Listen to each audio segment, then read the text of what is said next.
Bir marta payg'ambarimiz shunday deganlar: Allohning shunday bir ismi bor. Kim bu ismni duosida ishlatsa, duosi ijobat bo'lmay qolmaydi. Bir kuni Anas roziyallohu anhu shunday dedilar: Men payg'ambarimiz sollallohu alayhi vasallam bilan masjidda o'tirganimizda bir kishi namozni tugatdi va yana ruku qildi. Keyin esa sajda qildi.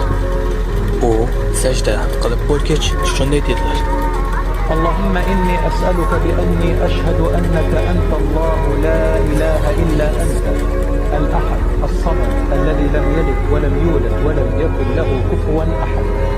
Va u Allohdan so'rashni davom etdi. Payg'ambarimiz o'girildi va u kishiga shunday dedilar: Sen Allohdan uning eng buyuk ismi bilan so'rading. Agarda kimdir Allohdan shu ism bilan iltijo qilsa, Alloh unga javob beradi.